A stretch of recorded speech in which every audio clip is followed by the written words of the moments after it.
My buddy and I fished the same spot. Same rod, same line, same bait. He went home with 2 bass. I had 18 on the stringer before noon. He still talks about that day.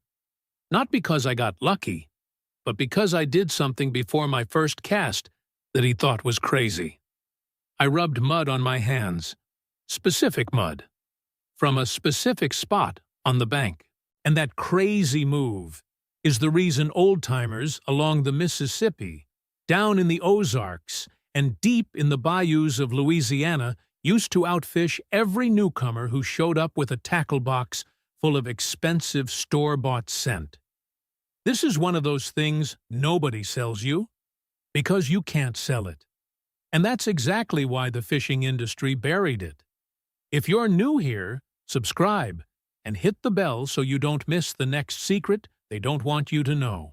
2 summers ago, I was fishing a small reservoir outside of Memphis with my friend Dale. Dale's been fishing for 20 years. He owns probably $400 worth of soft plastics, name-brand scent sprays, and jig heads in every color you can imagine. That morning, he laid it all out on the tailgate like a surgeon prepping tools. I showed up with a bucket, some hooks, and a handful of night crawlers I dug the night before. We set up 30 feet apart on the same bank, same depth, same structure. A submerged point where the shallows drop off into about 12 feet of water. Classic bass and crappie territory. Dale started spraying his lures with a garlic-based scent attractant he'd ordered online. $12 a bottle. Smelled like an Italian restaurant exploded on his tackle box. I didn't say a word. I walked to the water's edge, crouched down, and scooped up a handful of dark mud from just below the water line. The kind that's been sitting there undisturbed, full of decomposing leaves, tiny invertebrates, natural oils. I rubbed it between my palms, worked it into my fingers, then rinsed the excess off, leaving just a thin coat on my skin. Then I baited my hook and cast. First hit came in 4 minutes. I landed a chunky 14-inch largemouth. Dale nodded. "Beginner's luck," he said. By the second hour, I'd caught 9 fish. Dale had 2. By the time we packed up, the score was 18-2. Same bank, same bait, same everything. Except what was on my hands before every single cast.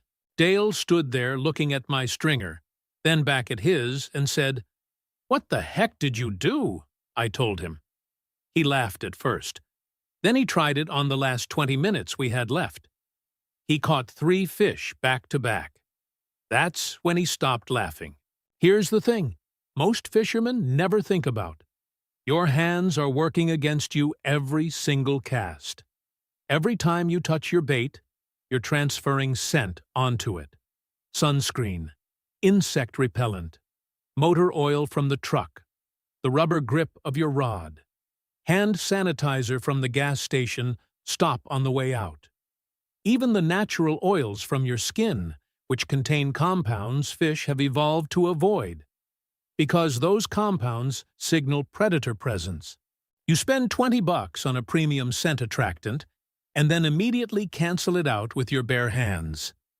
It's like marinating a steak in a perfect sauce, and then setting it on a dirty floor before you serve it. The fish smell the floor, not the sauce. The old-timers knew this. Fishermen who grew up on the banks of the Tennessee River, the Arkansas River, the Red River, before tackle shops existed on every corner, they understood that your hands are either your greatest tool or your biggest liability. And they dealt with it the way the land itself provided. Mud. Not just any mud. Specific mud. Mud that comes from the right place on the bank, at the right depth, with the right biological content. And that's what nobody in the industry is going to explain to you, because there's nothing to sell. Before I go any further, I want to be straight with you about something.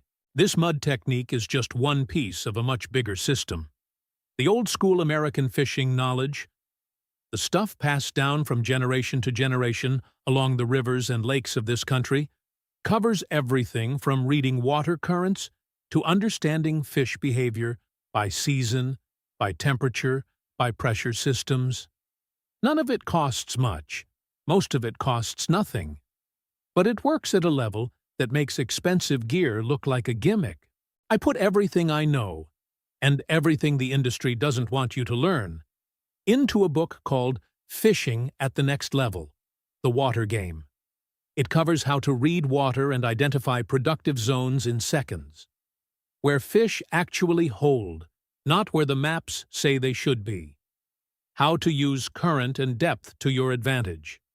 How to predict fish movement based on behavioral patterns. And the mental shift that separates a fisherman who hopes for bites from one who expects them. The link is in the first pinned comment. It's the knowledge that got buried. Now it's yours. Now, let's talk about why this actually works. Because it's not magic, and it's not folklore. There's hard biology behind it. Fish, especially species like largemouth bass, catfish, crappie, and walleye, have an olfactory system that operates at a level most people can't even conceptualize. A largemouth bass has 2 sets of nostrils. Water flows in through the front pair, passes over a dense cluster of sensory cells called the olfactory rosette, and exits through the rear pair. That rosette contains receptor cells that can detect chemical concentrations as low as 1 part per billion. 1 part per billion? To put that in scale, that's like detecting a single drop of a substance dissolved into an Olympic-sized swimming pool. And some studies suggest certain fish can go even lower than that for specific compounds. What compounds specifically? 2 categories matter most here. The first is L-serine. This is an amino acid naturally present in the skin oils of humans and many land mammals. Fish have evolved over millions of years to associate L-serine with mammalian predators. Bears wading into streams, raccoons reaching into pools. When a fish detects L-serine, its stress response activates. It doesn't necessarily flee immediately, but it becomes cautious, hesitant, less likely to commit to a bite. You can have the most perfect presentation in the world, and if the fish smells L-serine on your bait, it will short strike or ignore it entirely. The second category is the synthetic compounds in modern products. Sunscreens contain UV filters like benzophenone. Bug sprays contain DEET or permethrin. Hand sanitizers contain isopropyl alcohol and artificial fragrance compounds. None of these exist in a natural aquatic environment. Fish have no evolved relationship with them, but their sensory system flags them as anomalies, foreign signals. And in nature, foreign signals mean danger. Now, here's where the mud comes in. Natural bank mud, especially the dark wet mud you find right at the water's edge, undisturbed by foot traffic, is biologically rich.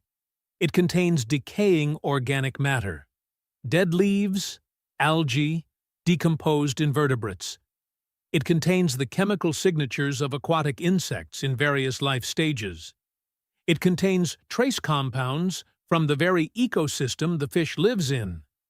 Benthic invertebrates, the bugs and larvae that live in mud, release amino acid profiles that fish associate with food, with safety, with a natural environment. When you rub that mud into your hands and then handle your bait, 2 things happen. First, you physically cover and dilute the human scent markers, the L-serine, the synthetics. Second, you add a layer of environmental scent that reads to the fish as normal, as background noise, as belonging. Your bait stops smelling like a human touched it. It starts smelling like it came from the bottom of the lake. That's not a small difference. In a body of water where largemouth bass are holding in structure and seeing the same crankbaits and soft plastics thrown at them every weekend by every angler at the public ramp, that olfactory signal is what separates a committed strike from a bumped bait. The fish isn't dumb. It's just working with better data than you think. Here's exactly how to do this. Step by step. No special equipment, no products to buy. You need natural bank mud, free, your hands, and about 90 seconds. Scoop a small handful, about the size of a golf ball. You don't need much. Before you apply anything else, before you put on sunscreen, before you spray bug repellent, handle the mud. Work it between both palms. Get it into the grooves of your fingers and around your fingernails, which is where scent concentrates. Let it sit for about 30 seconds, then rinse the bulk of it off with lake or river water. Not tap water, not bottled water, the same water you're fishing. You want to leave a thin biological residue, not a thick coating. Now, apply your sunscreen and bug spray to your arms and the back of your neck. Keep it off your palms and fingers as much as possible. If you're using insect repellent, spray it on your clothing, not your skin. Every time you handle bait, rebaiting a hook, tying a new rig, adjusting a soft plastic, re-mud your hands. Takes 10 seconds. The biological coating breaks down and washes off after a few minutes of handling and casting, so consistency matters. That's it. That's the whole thing. Total cost, $0. One detail that matters. The mud works best when it comes from water of a similar temperature to where you're fishing. Cold water mud from a shaded, deep bank carries different microbial and chemical signatures than warm shallows mud. If you're fishing a cold, deep reservoir in early spring, use mud from a cool, shaded section of bank. If you're fishing warm, weedy shallows in July, take your mud from a sun-warmed flat. You want your hands to smell like the specific environment the fish is living in, not just generic water. Keep a small sealed container, a Ziploc bag, an old Tupperware, to carry a portion of mud if you're moving spots. It stays effective as long as it stays moist. On a hot day, add a few drops of lake water to keep it from drying out. Want to push this even further? There are two additions that work well with the mud base. First, crushed nightcrawler juice. Take 1 or 2 nightcrawlers, pinch them, and rub the liquid directly onto your palms before applying the mud layer. Nightcrawlers release amino acids and proteins, specifically glutamic acid and glycine, that are among the most powerful natural feeding triggers documented in freshwater fish research. When you combine earthworm biochemistry with the environmental masking of the mud, you're not just hiding your scent, you're actively adding an attractant. Bass, catfish, crappie, bluegill, they all respond to these compounds. Second, anise extract, a few drops mixed into the mud before application. Anise has been used by American fishermen for well over a century. There are records of its use in catfish rigs along the Ohio River going back to the 1800s. The compound responsible is anethyl, which is chemically similar to certain amino acids found in baitfish. It doesn't override the mud's masking effect. It layers on top of it. Use sparingly. 2 or 3 drops per application is plenty. More isn't better here. What you don't want to add, anything petroleum-based, any artificial fragrance, any alcohol-based product. Those will undo everything the mud just did. There's a whole shelf at your local tackle shop full of attractant sprays that smell like crawfish or shad or bluegill. Some of them work in isolation. None of them work as well as this combination. And they all cost money you don't need to spend. Now, let's talk about why this knowledge disappeared. The American recreational fishing industry generates roughly $50 billion a year. Tackle, electronics, boats, scent products. A significant portion of that market runs on one premise: that you need to buy something to catch fish. Premium soft plastics, scent-infused lures, UV-reactive coatings, micro-finesse rigs that cost $14 per pack.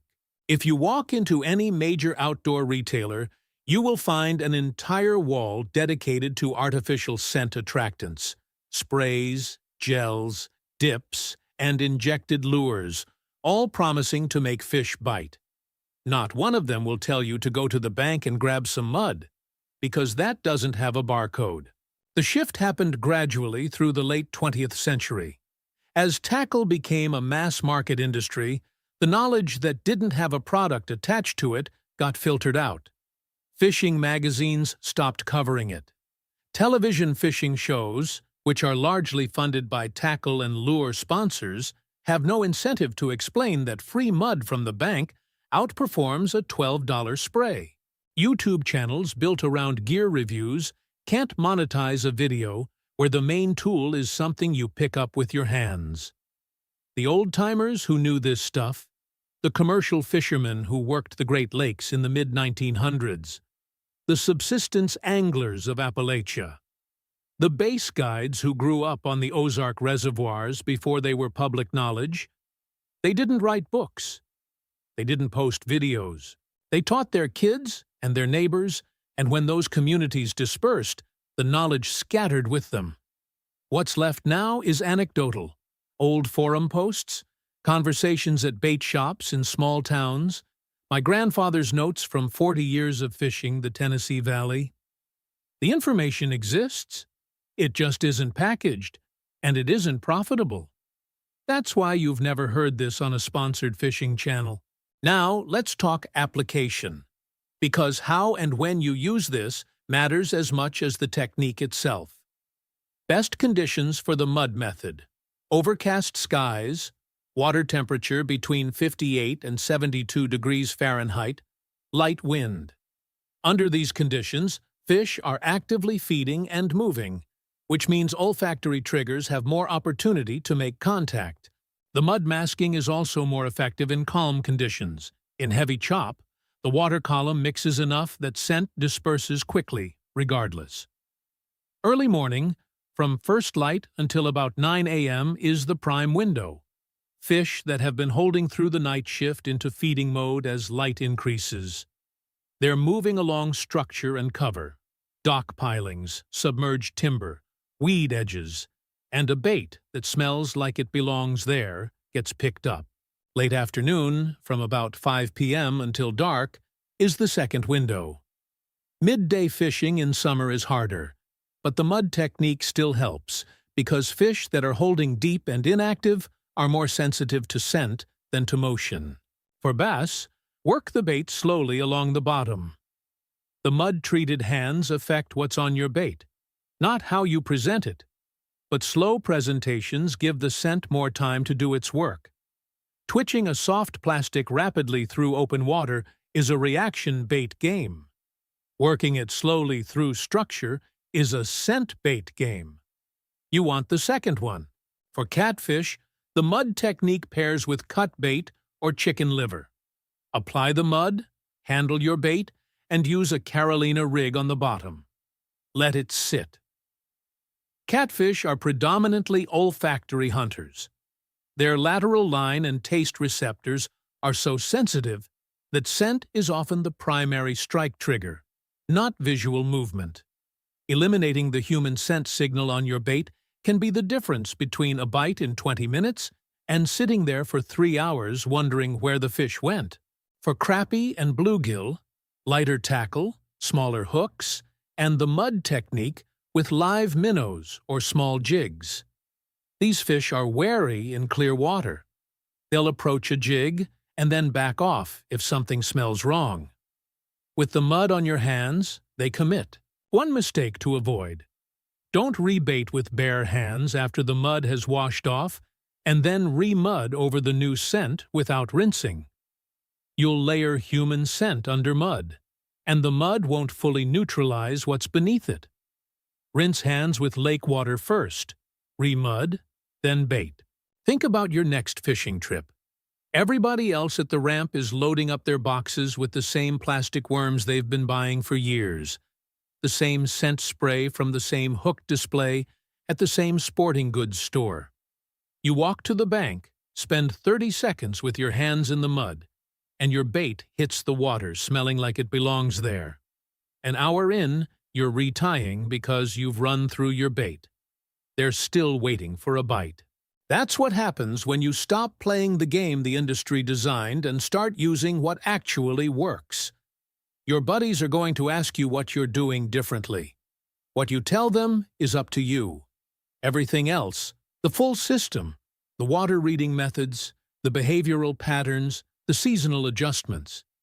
It's all in fishing at the next level. The water game. First pinned comment has the link. The knowledge was always there. It just took someone putting it back in your hands.